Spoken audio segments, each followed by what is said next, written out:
आगम में यह विषय पढ़ने को मिलता है कि वस्तु का क्या स्वरूप होता है। वस्तु किमात्मक हुआ करती है, ये विषय दिया है और उसका स्वरूप ये बताया है कि सामान्य विशेषात्मकम वस्तु। वस्तु जो होती है वह मात्र सामान्यात्मक भी नहीं होती, मात्र विशेषात्मक भी नहीं होती, किंतु उभयात्मक वस्तु हुआ करती है। वस्तु के दो पहलू हैं, एक सामान्यात्मक और विशेषात्मक हुआ करती है।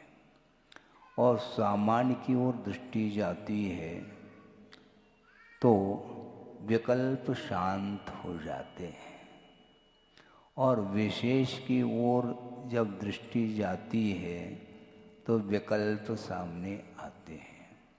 आप निर्विकल्प होना चाहते हैं, क्या विकल्प आपको अच्छा लगता है?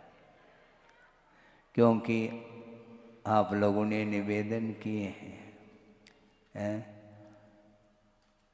धर्म प्रभावना की दृष्टि से, धर्म आराधना की दृष्टि से आपने निवेदन किया कि महाराज आपका चातुर्मास कहाँ पर हो? संगम कॉलोनी। सुनो, ये कॉलोनी है, सुनो। अब वो इसीलिए तो हम धीरे धीरे भूमिका बना रहे हैं कि विशेष और सामान्य, सामान्य की ओर दृष्टि जाती है तो कोई भी उसमें विकल्प उत्पन्न नहीं होते हैं, और विशेष की ओर दृष्टि जाते हैं तो विकल्प ही विकल्प सामने आते हैं। इसलिए धर्म के स्वरूप की ओर हमें जाना है। स्वरूप से हट कर के कुछ चर्चा आप करते हैं तो बहुत सारे विकल्प मन में आते हैं और सब लोगों को संतुष्ट करना ये संभव नहीं होता है। एक प्रसंग आपके सामने रखूं कि तीर्थंकर जो मोक्ष मार्ग के नेता हुआ करते हैं, स्वयंभू हुआ करते हैं, स्वयं ही दीक्षित होते हैं और दीक्षित होने के उपरांत उन्हें केवल ज्ञान को छोड़ करके लगभग सारी रिद्धियाँ प्राप्त हो जाती हैं, सर्वगुण संपन्न जिसको बोलते हैं। और दीक्षित होने के उपरांत वो मौन साधना करते रहते हैं और वो आहार की चर्या के लिए भी उठते हैं। अब तीर्थंकर को पड़गाने के लिए पूरी जनता खड़ी है। हम ये पूछना चाहते हैं, वो तीर्थंकर जितने दाता खड़े हैं उन सबको संतुष्ट कर सकते हैं क्या? आपको उत्तर देना है, मुझे नहीं देना है। क्योंकि किसी एक दाता के घर में ही उनका आहार संपन्न हो जाता है, फिर बाद में अन्य समय में 24 घंटे में मान लो एक बार उठते हैं साधु तो एक को संतुष्ट कर सकते हैं। और तीर्थंकर और वे दीक्षित होने के उपरांत 6 महीने तक उन्होंने अनशन तप को अंगीकार किया और मौन साधना के साथ उस दीर्घ काल को व्यतीत किया है और उसके उपरांत आहार चर्या के लिए उठे हैं। इसके उपरांत भी उनको आहार का लाभ नहीं हुआ। 6 महीने तक तप करने के उपरांत भी वह अंतराय कर्म अभी भी जोर मार रहा है। अंतराय कर्म का क्षोभशम नहीं हो रहा है, उदय है उसका। लाभांतराय कर्म का उदय है, लाभ नहीं हो पा रहा है। और दानांतराय कर्म का उदय दाता का है, इसलिए दान देने की इच्छा होते हुए भी वो दान नहीं दे पा रहे हैं। और एक दिन नहीं, 2 दिन नहीं, निरंतर 6-7 महीने तक उनको लाभ नहीं हुआ। उसके बाद श्रेयांश राजा को स्वप्न आया है और विधिवत उन्होंने उस क्रिया को संपन्न किया। किसने किया है? श्रेयांश राजा ने किया।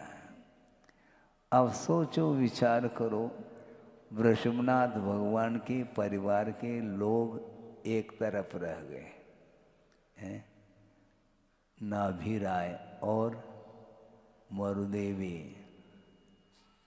चक्रवर्ती, प्रथम चक्रवर्ती, भरत चक्रवर्ती, वो भी साइड में रह गए। बाहुबली कामदेव जिसको बोलते हैं, उनकी यहाँ भी नहीं हुआ। और ब्राह्मी सुंदरी, वो भी। अब इन सब को देखते हुए भी कहाँ पर खड़े हो गए? वो श्रेयांश राजा के आंगन में खड़े हो गए। विधि मिल गई, आहारचर्या संपन्न हो गई, एक दाता को उन्होंने संतुष्ट किया और सारी दाता खड़े रह गए। वो है, एक साथ सबको संतुष्ट करना संभव नहीं है, इसलिए पुण्यार्जन करने की कला आनी चाहिए। क्योंकि आराधना जो की जाती है वह कृत से भी, कारित से भी, अनुमोदन से भी, मन से भी, वचन से भी, काय से भी, इस प्रकार धर्म की आराधना होती है। इसलिए यह पर्याय जो मिली है धर्म की आराधना करने के लिए मिली है। और यहाँ तक कि धर्म की आराधना केवल मानव ही करता हो ऐसा नहीं, पशु भी धर्म की आराधना अपनी क्षमता के अनुरूप, अपनी पर्याय के अनुरूप वो करते रहते हैं। धर्म की आराधना करने के लिए समय मिला है, इसलिए निरंतर आपको धर्म की ओर अग्रसर होना चाहिए। अग्रवाल कॉलोनी के लिए भी मेरा यही कहना है कि अग्रवाल कॉलोनी वाले भी धर्म की ओर अग्रसर हों, किसी भी कॉलोनी में रहें, इसमें कोई बाधा नहीं महाराज जी आप अपनी बात मत करो, हमारी बात भी तो सुनो। सुन तो लिया हमने, किंतु एक साथ सबको प्रसन्न करना संभव नहीं होता है। और दूसरी बात हमने शुरुआत में ही बात रखी है, सामान्य और विशेष, ये 2 पहलू हैं वस्तु के। इसलिए सामान्य की ओर दृष्टि जाती है तो निश्चित रूप से उसमें किसी भी प्रकार से हर्ष, विषाद आदि भाव उत्पन्न नहीं होते, जिसको महासत्ता बोलते हैं। महासत्ता का अर्थ सामान्य सत्ता हुआ करती है और जो विशेष सत्ता का अर्थ अवान्तर सत्ता हुआ करती है। तो जबलपुर महासत्ता है और कॉलोनी अवान्तर सत्ता है क्या नहीं? तो महासत्ता की ओर ध्यान देना चाहिए। आप मान लो किसी कार्य के निमित्त को लेकर के बाहर गए हैं, दिल्ली आदि गए हैं, मान लो जो रिटर्न जो टिकट आप लेते हैं तो कॉलोनी का लेते हैं क्या जबलपुर का?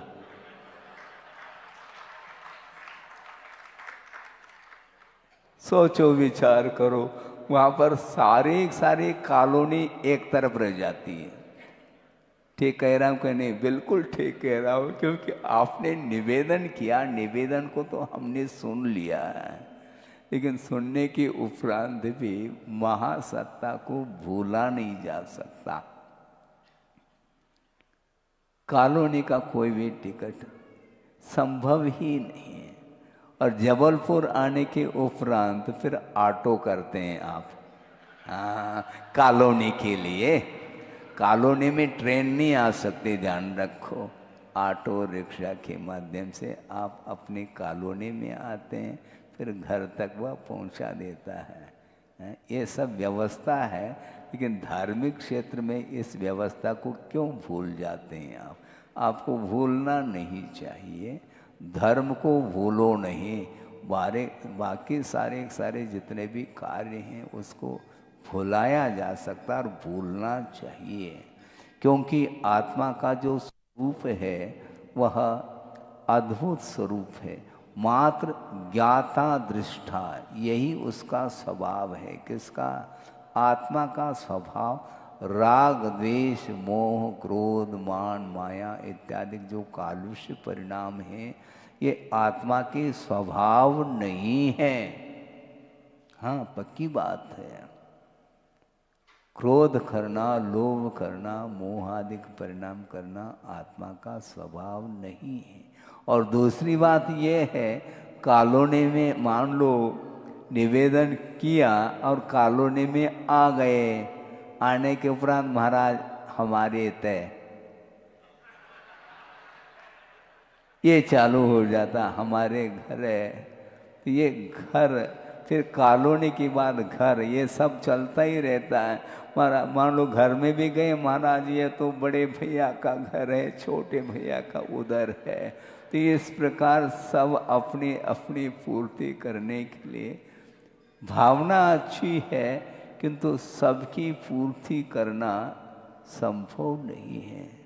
तो मैं ये सोच रहा था कि वृषभनाथ भगवान ने इतने दीर्घ काल तक उन्होंने तप किया है और निरपेक्ष भाव के साथ कर्म के क्षय करने के उद्देश्य से ही उन्होंने तपस्या को अंगीकार कर ली। इसके उपरांत भी वह अंतराय कर्म अपना प्रभाव डाल रहा है।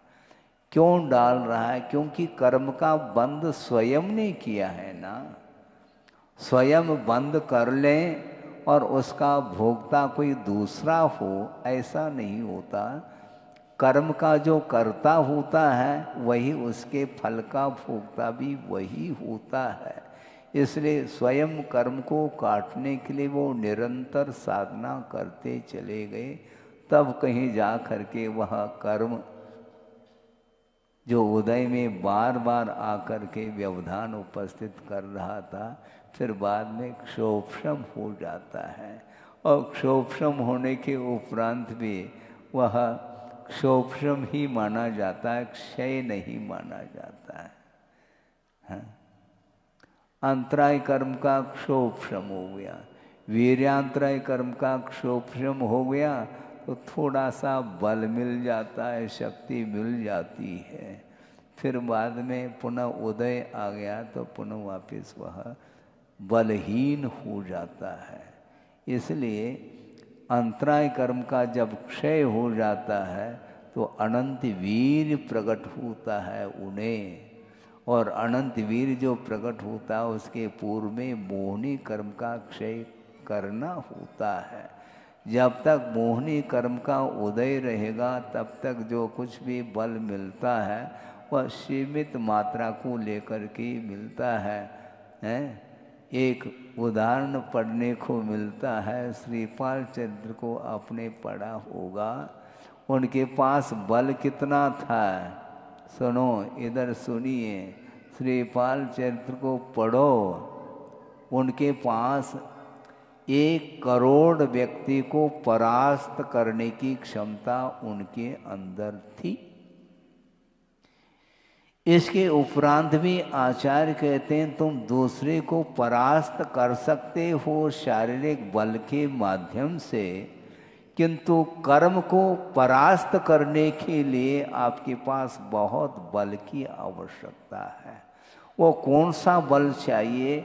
मात्र शारीरिक बल से काम नहीं चलने वाला, मानसिक बल से काम नहीं चलने वाला, वासनिक बल से काम नहीं चलने वाला। महाराज, इन 3 प्रकार के बल से अतिरिक्त और कौन सा बल है? तो आचार्य कहते हैं आत्मिक बल होना चाहिए। मानसिक बल, वासनिक बल और कायिक बल, इसके माध्यम से ये सीमा को लेकर के ये बल काम करते रहते हैं। बहुत जल्दी जल्दी जो है ना वह बल क्षीण हो जाता है? यंग अवस्था में बल अच्छा रहता है, पर्सनालिटी देखने योग्य होती है? जब वह वृद्ध हो जाता है तो समझ में आ जाएगा उनको पर्सनालिटी क्या हमारी थी एट पास्ट, वह चली गई वो भूतकाल में। वर्तमान में क्या पोजीशन है? वृद्धावस्था है और हाथ में एक लठिया लेकर के वह चल रहा है, नाड़ हिल रही है, कमर सीधी नहीं टेढ़ी हो चुकी है, उठने बैठने की क्षमता नहीं है, उठाने वाले दो दो व्यक्ति उठा रहे हैं। ऐसा क्यों? अर्ध मृतक सम बूढ़ापनो कैसे रूप लख्यो आपनो, ऐसा छड़लाकार कह रहे हैं। और गणेश प्रसाद जी वर्णी हुए हैं, उनके मुख से सुनने को मिला था किसी को, और गुरुदेव ने भी इस प्रसंग को रखा था कि अर्ध मृतक सम बूढ़ापनो, इसका उन्होंने बहुत अच्छा अर्थ निकाला है। क्या अर्थ निकाला है? वृद्धावस्था में अर्ध मृतक सम हो जाता है, इसका सही सही मायने में अर्थ क्या है? तो उन्होंने ये अर्थ दिया था कि दो व्यक्ति उठाते हैं बिठाते हैं, इसी का नाम अर्धमृतक है। और पूर्ण रूप से जब मृतक होता है तो 4 व्यक्ति की आवश्यकता पड़ती है। पूर्ण रूप से जब मरण को प्राप्त होता है तो वह 2 व्यक्ति के द्वारा नहीं उठता, 4 व्यक्ति कंधा लगाते हैं और ले जाते हैं। और अर्धमृतक का अर्थ वृद्धावस्था में अब सहारे के बिना वह चल फिर नहीं सकता, डाइजेशन लो है, और बीपी भी लो हो सकती, बीपी हाई भी हो सकती है, लेकिन डाइजेशन मंदाग्नि।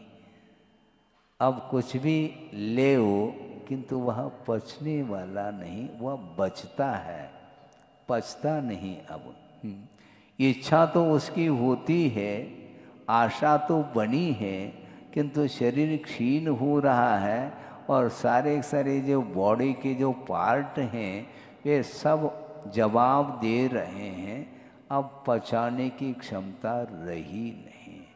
तो ऐसी स्थिति में इस प्रकार की अवस्था आने के पूर्व में ही आपके पास जो शारीरिक आदि बल हैं, उस बल का प्रयोग दूसरे को परास्त करने के लिए उसका प्रयोग नहीं करना, किंतु जो कर्म लगे हुए निरंतर आपको परेशानी का अनुभव करना पड़ रहा है कर्म के उदय में, उन कर्म के क्षय करने के लिए इस बल का प्रयोग करना चाहिए। अन्यथा बाद में क्या होता है? पश्चाताप हाथ लगता है? क्या बोलते हैं आप लोग? पछता हो तो का होत, जब चिड़िया चुग गई खेत। अब पश्चाताप का अर्थ मालूम है आपको? शाब्दिक अर्थ तो कम से कम समझ लो। पश्चाताप यानी बाद में संताप उत्पन्न होता है, इसलिए ताप आने के पहले ही आप अलर्ट हो जाइएगा। किसी भी कॉलोनी में रहो, हमें धर्म की आराधना करनी चाहिए, क्योंकि धर्म का संगम हुआ है। पुनः वापिस आप संगम कॉलोनी की बात कर रहे हैं। किसी भी कॉलोनी में रहो, किंतु धर्म का संगम होना चाहिए। धर्म के सम्मुख जो पहुंचा है, अपने जीवन को धर्ममय बनाने का पुरुषार्थ कर रहा है, वह धर्म का संगम माना जाता है। बाकी संगम तो संगम ही है। संयोग और वियोग, इसी का नाम संसार है। संसार में हमेशा संयोग ही संयोग होता है ऐसा नहीं, हमेशा प्रॉफिट ही होती है ऐसा नहीं, किंतु लॉस भी होता है। इसलिए अपने को बहुत सावधानी के साथ चलना है, क्योंकि संयोग वियोग में ही होता है। जिस समय संयोग होता है उस समय वह हर्ष का अनुभव करता है, आनंद का अनुभव करता है। वो कौन सा आनंद है? वह चिदानंद नहीं, वह स्वरूपानंद नहीं। कौन सा आनंद है? शारीरिक आनंद है, मानसिक आनंद है। शारीरिक सुख और मानसिक सुख को लेकर के वह हर्ष का अनुभव करता है, जबकि वह संयोगज परिणति है। बिना संयोग के वह इंद्रियजन्य सुख उत्पन्न नहीं हो सकता, और इंद्रियजन्य जो सुख होता है वह तात्कालिक होता है, पुनः वह पीड़ा प्रारंभ होती है। सुबह आपने भोजन कर लिए, मन पसंद के व्यंजन आपने ले लिए, किंतु 2-3 घंटा जब व्यतीत हो जाता है तो पुनः वही घोड़ा वही मैदान चालू हो जाता है। भूख मिट गई, तात्कालिक मिट जाती है, और डाइजेस्ट जब हो जाता है तो पेट खाली हो जाता है, तो पुनः वही भूख लग आती है। सुबह लगती है, मध्याह्न में और शाम, ये तो चलता ही रहता है। पुनरावृत्ति इसी को बोलते हैं। कर्म के अधीन जो कुछ भी सुख उत्पन्न होता है वह निरंतरता उसमें नहीं रहती। निरंतर सुख का अनुभव आप नहीं कर पाओगे। अंतर अंतर मुहूर्त में साता से असाता, पुनः असाता से साता। साता है महाराज, ऐसा पूछते हैं कई लोग। साता का अर्थ क्या? ठीक चल रहा है, ऐसा पूछा जाता है। वस्तुतः ठीक क्या चल रहा है? ये धूप और छाव की भांति है। धूप में चल रहे हैं, पसीना पसीना हो रहा है, बीच में यदि मान लो छाव, वृक्ष की छाव अथवा एकाध कोई बादल के टुकड़े आ गए सूर्य के पास, तो बस थोड़ी सी राहत मिलती है, और वह बादल का टुकड़ा खिसक गया तो पुनः वही पसीना पसीना हो जाता है। उसी प्रकार ये इंद्रियजन्य जो सुख हैं ये शाश्वत नहीं है, अविनश्वर नहीं है, किंतु वह नश्वर है। जल में, पानी में बुलबुले बोलते हैं, वो उठते हैं, क्या भरोसा है उसका कब फूट सकता है। देखते देखते वह फूट जाता है, और बच्चे उसको पकड़ने का प्रयास करते हैं, और आप लोग हंसते हैं उसको देख करके, उसकी बच्चों की क्रियाओं को देख करके, किंतु आचार्य आप लोगों की क्रियाओं को देख करके हंसते हैं, क्योंकि वो भी एक बुलबुला था, और ये जो शरीर यह भी बुलबुला है, कभी भी वह फूट सकता है, कोई भरोसा नहीं। जन्म की तारीख कथनचित निश्चित हो सकती है, किंतु मरण का जो डेट है, तारीख है, तिथि निश्चित नहीं है। कभी भी मरण को प्राप्त हो सकता है। सकाल मरण हो जाए तो अलग वस्तु, किंतु अन्यान्य निमित्तों के माध्यम से अकाल में भी वह मरण को प्राप्त हो सकता है। मुख में ग्रास है, मिठाई, और उसी समय कोई दुखद समाचार सुनने को मिलता है, तो फिर उस मिठाई का स्वाद आपको आ रहा है क्या? मिठाई नहीं, वो चली गई, अब पिटाई हो रही है, पीड़ा हो रही है। वह आपका संबंधी है, आपका परिवार का कोई मेंबर है, और उसका अवसान हो गया, वो मान लो हजारों किलोमीटर दूरी पर भी हो तो उसका संबंध आपके साथ जुड़ा हुआ है, इसलिए आपको पीड़ा का अनुभव होता है। क्यों? संयोग था, अब वियोग हो गया है। इसलिए संयोग तो दुख बनेक भेदम, यतोष्णुते जन्म बने शरीरी, ततस्त्रदासो परिवर्जनीयो, या सुना निर्वृतिमात्मनी नाम। इस प्रकार सामायिक पाठ में ये पंक्ति मिलती है। संयोग के माध्यम से अनेक प्रकार का दुख का अनुभव करता है संसारी प्राणी। कहाँ पर है? जन्म वने, जन्म रूपी वन में देही अर्थात संसारी प्राणी संयोग के माध्यम से अनेक प्रकार के दुख पीड़ा का अनुभव करता है। इसलिए ततः त्रिधा, मन से, वचन से, काय से असौ संयोग परिवर्जनीय। यह संयोग छोड़ने योग्य है, छोड़ना चाहिए। किसको छोड़ना चाहिए? छोड़ने वाला कौन है? वो संयोग को छोड़ने के लिए कहा जा रहा है। यदि या सुना, या तुम इच्छु यासु तेन या सुना, जो प्राप्त करने की इच्छा रखता है उसे यह संयोग छोड़ देना चाहिए। क्या प्राप्त करने की इच्छा रखता है? निर्वृतिम, यानी शांति को प्राप्त करने की इच्छा रखता है। कौन सी शांति?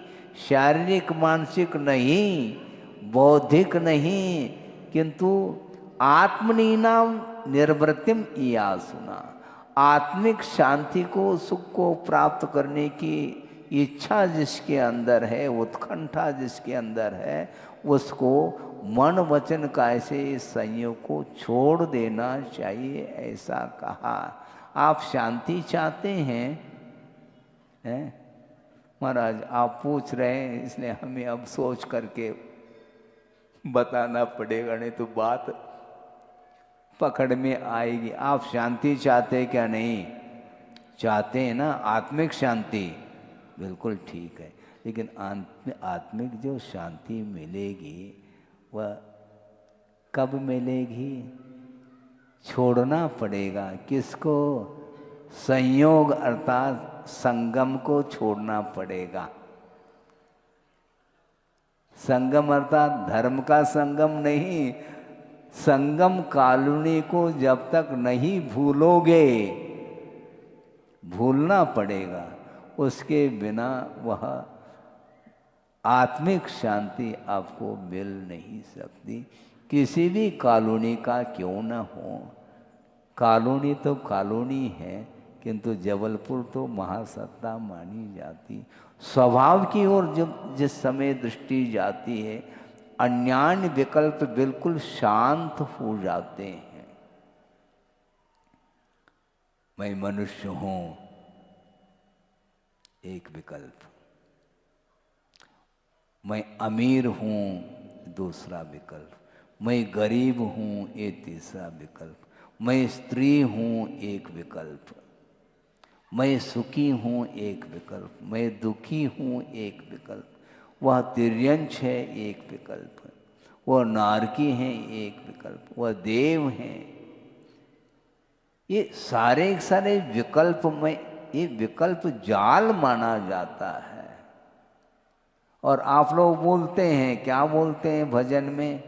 जिया कब तक उलझेगा संकल्प विकल्पों में। हाँ, सुन सुन करके हमें भी थोड़ा सा याद हो जाता है। याद करने का प्रयास नहीं करते, किंतु निरंतर आप लोगों के मुख से वह पंक्ति दोहराई जाती है, इसलिए ऑटोमेटिक वह याद हो जाता है। जिया कब तक उलझेगा, कब तक उलझोगे तुम? संकल्प और विकल्प के अलावा और कोई उलझन है? विकल्प, संकल्प और विकल्प, ये दोनों जो है ना उलझाने के लिए कारण है। और उलझते चले जाते हैं। फिर महाराज सुलझाओ भगवान, ऐसा एक दूसरा भजन चालू कर देते हैं। इसके अलावा है क्या आपके पास? आप उलझते चले जाओ और भगवान सुलझाने के लिए बैठे हैं। भगवान यही काम करने के लिए बैठेंगे क्या? उन्होंने जब कहा, कहे सीख गुरु करुणाधार, करुणा करके गुरु जब उपदेश देते हैं उस समय वह उपदेश रुचता नहीं है, रुचता नहीं है और उसकी उपेक्षा की जाती है। बहुमान के साथ, भक्ति के साथ उसको वह सुनता नहीं। आदर के साथ सुनना चाहिए, धर्म की आराधना करना चाहो तो, लेकिन वह नहीं सुन पाता। फिर बाद में जब परेशानी आती है सामने, फिर बाद में हाथ जोड़ लेता है। पहले तो हाथ दिखाता है, सुन रहे हैं आप? पहला तो हाथ दिखाता है, फिर जो दुख का अवसर आता है तो हाथ जोड़ता है। ऐसा क्यों करते हो? हमेशा आपके हाथ जुड़े हुए होना चाहिए। बल्कि मैं यहाँ तक कहना चाहता हूँ, मात्र हाथ मात्र नहीं जोड़ना, मन को भी जोड़ना चाहिए। हाथ तो आप जोड़ रहे हो, किंतु उसके साथ मन भी जुड़ना चाहिए। मन से सुनिएगा, केवल सुन करके इस कान से सुन लिया और दूसरे कान से उसको, ये माइक, मैं शब्द बोल रहा हूँ और इस माइक के पास एक भी शब्द टिक नहीं सकता, निकल जाता है। उसी प्रकार की संसारी प्राणी की स्थिति हो रही। केवल मैं आपके लिए नहीं कह रहा हूँ, आप तनाव में नहीं आना, क्योंकि मेरा भी इतिहास अनंतकालीन वही इतिहास है जो आपका इतिहास है। अब तो तसल्ली मिलेगी आपको। बहुत जल्दी जो है तनावपूर्ण स्थिति में आते हैं, महाराज हमारे बारे में सब कुछ बोला जा रहा है। भैया आपके बारे में नहीं बोल रहा हूँ। आगम की जो रचना की है, किसी व्यक्ति विशेष को लेकर के रचना नहीं की, किंतु विश्व कल्याण के उद्देश्य को लेकर के ही उपदेश आदि देते हैं। और इसीलिए उसको आत्मसात कर लेना चाहिए, क्योंकि प्रत्येक व्यक्ति का इतिहास एक सा है। तीर्थंकर भी क्यों न हो, उनका भी जो अतीत का इतिहास है, अनंतकालीन वह इतिहास बना हुआ है। मात्र लगभग 2500 कुछ वर्ष हुए हैं महावीर भगवान को निर्वाण प्राप्त करके। उसके पूर्व में उनकी क्या दशा थी, वो भी इसी प्रकार दरी पर बैठते थे और चले जाते थे। जब तक आत्मा का बोध नहीं होता, जब तक स्वरूप का बोध नहीं होता, तब तक प्रत्येक संसारी प्राणी की यही दशा है। इसलिए शारीरिक सुख में सार नहीं है। सार काय में है? 3 लोक में, 3 भुवन में सार, वीतराग विज्ञानता, ये बोला जा रहा है। किया क्या जा रहा है? जो बोला जा रहा है वही करते रहो तो निश्चित रूप से वह वीतरागता प्राप्त हो सकती है। हम बोल कुछ रहे हैं और भीतर जो अभिप्राय, इंटेंशन, कुछ अभिप्राय अलग रखते हैं। इसलिए जो व्यक्ति जिस लक्ष्य को लेकर के चलता है उसी को वह प्राप्त कर लेता है। तो आपका लक्ष्य क्या है ये पूछा जाता है, आपका एम क्या है, आप क्या प्राप्त करना चाहते हैं? महाराज हम धर्म को ही प्राप्त करना चाहते हैं, वीतराग धर्म। वह वीतराग धर्म कहाँ पर मिलती है? फवारे पर, चौपात पर मिलेगी क्या? कहाँ मिलती बताओ तो। है। प्रत्येक के पास वह धर्म है, ये ध्यान रखो। हमारे तुम्हारे पास मत कहो, प्रत्येक व्यक्ति, क्योंकि वस्तु है और वस्तु का जो स्वरूप है वह बाहर खोजोगे तो वह मिलने वाली नहीं है। वह वस्तु का जो स्वरूप है वह अपने में है, दूसरे में नहीं। आप कहीं भी चले जाओ, किसी भी मंडी में चले जाओ, वहाँ पर जो वस्तु आप खरीदना चाहो वही मिलेगी वो वस्तु। हाँ, खोवा मंडी में चले जाओ तो वह आत्मा की वस्तु थोड़ी मिलेगी। है, आत्मा का आनंद उसके माध्यम से थोड़ी आने वाला है। आनंद किसका हो रहा, किस बात का आनंद है आपको? केवल शारीरिक सुख के पीछे दौड़ लगा रहा है, इसलिए आपका समय हो रहा है। हम कब तक दौड़ेंगे, कब तक संकल्प विकल्प करते रहेंगे? वह संकल्प विकल्प की वह श्रृंखला वह टूटती नहीं, वह धारा कभी भी विच्छिन्न नहीं हुई है। इसलिए संकल्प विकल्पों को शांत करने के लिए जिनवाने का श्रवण करना चाहिए। स्वाध्याय आदि के माध्यम से ही अपने मन को संतुलित किया जा सकता है, उसको केंद्रित किया जा सकता है। क्योंकि मन बार बार इच्छित वस्तु को प्राप्त करने के लिए चला जाता है, किंतु वह इच्छित वस्तु जब नश्वर है तो उसको प्राप्त करने का जो कुछ भी पुरुषार्थ है वह व्यर्थ चला जाता है।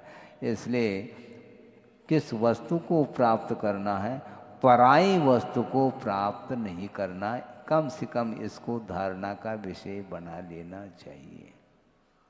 पराई वस्तु नहीं, निज वस्तु है। निज घर आओ, पर घर नहीं, पर घर फिरत है। अनंत काल व्यतीत हुआ है, दूसरे के घर में ही चले जा रहे हैं। अपने घर के लिए ताला लगाया, लॉकडाउन है, और दूसरे के घर में प्रवेश कर रहा है? ये भूल नहीं है क्या? अपने स्वरूप की पहचान कर लो। सच्चे देव शास्त्र गुरु की उपासना के माध्यम से ही स्वरूप का बोध होता है, और पर वस्तु का क्या स्वरूप है उसका भी परिज्ञान होता है। क्योंकि अनंतानंत पदार्थ हैं, उसमें छोड़ने योग्य जो पदार्थ हैं वह पंचेंद्र के विषय हैं, और प्राप्त करने योग्य जो शुद्ध परमात्म तत्व है वही एकमात्र उपादेय अर्थात ग्रहण करने योग्य है। इस प्रकार हेयोपादेय तत्व का परिज्ञान होने के उपरांत हे वस्तु को ग्रहण करने का भाव स्वप्न में भी नहीं आता, नहीं आना चाहिए। इसके उपरांत भी महाराज फिर हम कैसे जिएंगे? चिंता शुरू हो गई। किसी व्यक्ति ने कहा था, हमें सुन करके हंसी आ गई, महाराज सभी महाराज ही होंगे तो कौन पड़गाएगा?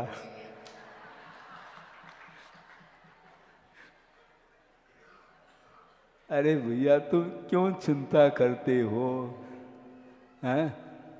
तुम बन जाओ जल्दी जल्दी, तुम मुनि बन जाओ, पड़गाने की फिक्र मत करो। हाँ, क्योंकि ये दुर्लभ वस्तु है। कुछ ही जीव संयम को अंगीकार करते हैं, असंयमियों की संख्या अनंत के रूप में मिलती है एकेंद्रिय आदि की अपेक्षा, और अविरत सम्यक दृष्टियों की संख्या असंख्यात है। किंतु जो देश संयमी है वो भी असंख्यात पशुओं की अपेक्षा से हो सकती है संख्या, किंतु सकल संयम को धारण करने वालों की संख्या कितनी है? 3 कम 9 करोड़। 9 करोड़ में भी 3 कम है, और 3 कम 9 करोड़ हैं। उसमें छठे गुणस्थान वृत्ति, सप्तम गुणस्थान वृत्ति, अष्टम, नवम, दसम आदि सभी गुणस्थान बढ़ते और 13वें गुणस्थान, 14वें गुणस्थान, ये सारे 3 कम 9 करोड़ में ये गिनती आ जाती है। इतनी अल्प संख्या है, इसलिए तुम चिंता नहीं करो। आपका पठगान करने वाले बहुत सारे श्रावक मिलेंगे। किसी भी कॉलोनी में चले जाओ, तुम्हारा पठगान हो जाएगा, ध्यान रखो। है? क्यों चिंता करते हो?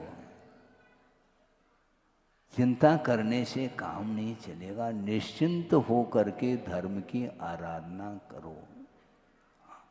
धम्मो मंगल मुख्यम अहिंसा संयमो तवो देवावि तस् पणमंती जस धम्मे सया मनो का। जिसके मन में निरंतर धर्म का वास है, उसके लिए देव लोग भी प्रणाम करते हैं। सहयोग मिलता ही रहता है, आपको कठिनाई नहीं होगी। किंतु कठिनाई यदि होती है तो संसार में रहेंगे तो निश्चित रूप से अनेक प्रकार की समस्याएं खड़ी होती चली जाती है। उसका कोई समाधान नहीं है। समाधान यदि है तो विकल्पों को शांत करने में ही समाधान है। और विकल्पों को शांत करने के लिए निरंतर अपनी शक्ति के अनुरूप धर्म की ही उपासना करते रहेंगे तो निश्चित रूप से दुख से अपने आप को ऊपर उठाया जा सकता है। निरंतर संसारी प्राणी परतंत्रता का, पराधीनता का अनुभव कर रहा है। उस पराधीनता को समाप्त करने के लिए अपने को स्वाधीन जो धर्म है उसकी उपासना करना चाहिए, जिसके माध्यम से स्वाधीनता की उपलब्धि होती है।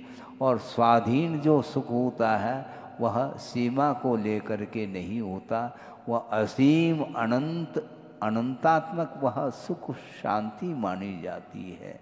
इसलिए उस अनंत चतुष्टय की उपलब्धि के लिए ही निरंतर प्रयासरत होना चाहिए।